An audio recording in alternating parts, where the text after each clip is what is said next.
is there a way to tie offline conversions back to a specific campaign?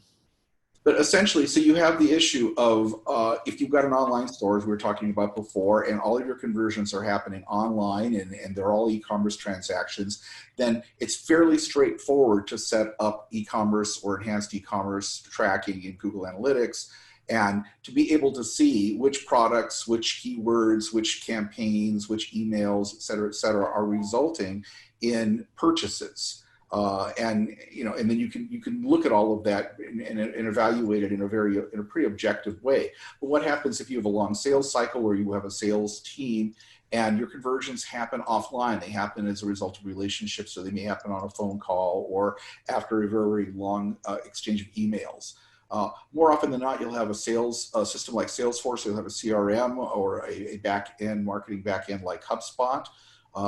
That enables you to track all of that information as you're going through, as somebody goes from being an initial contact to a qualified lead to ultimately to a sales lead and an opportunity and finally converted.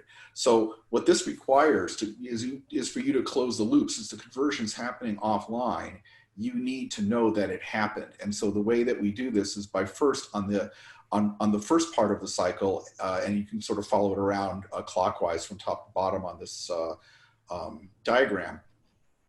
When you're first converting, in the initial conversion happens, whether you're typically filling out some sort of lead form or making some kind of inquiry, then that information is captured in Google Analytics. It's often associated with a goal for a form fill.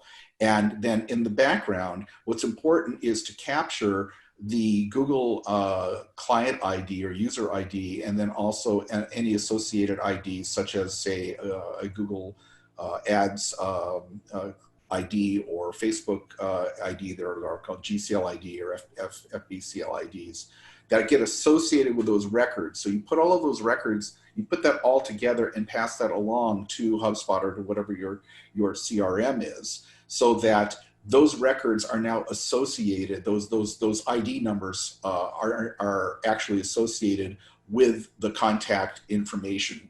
And that's held outside of Google Analytics, so there's no conflict as far as privacy goes. Your client or your prospect is known in HubSpot, and then this information just rides along in the record.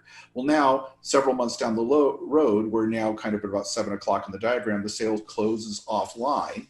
And now you're going to trigger a conversion event when that happens in HubSpot that is essentially going to send that information from the record back. It's going to signal Google Analytics that, hey, offline conversion happened. Please record this as an event. And by the way, please associate it with these IDs and pass these back to Google Analytics and and for that matter, to AdWords or the Facebook Pixel, so that you have a complete record and you can then go back and you can do attribution.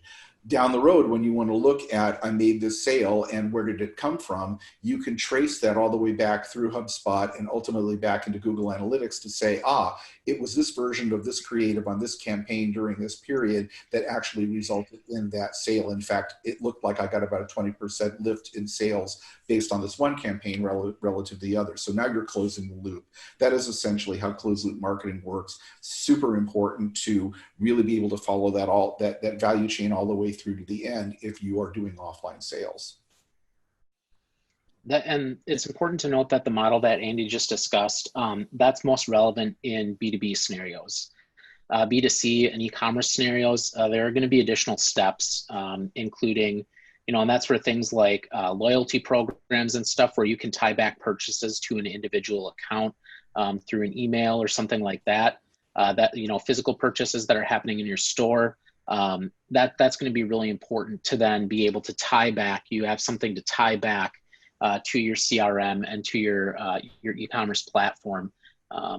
Any of that in-store purchasing data back to the accounts and advertising and things online that user may have encountered along their user journey to that in-store purchase.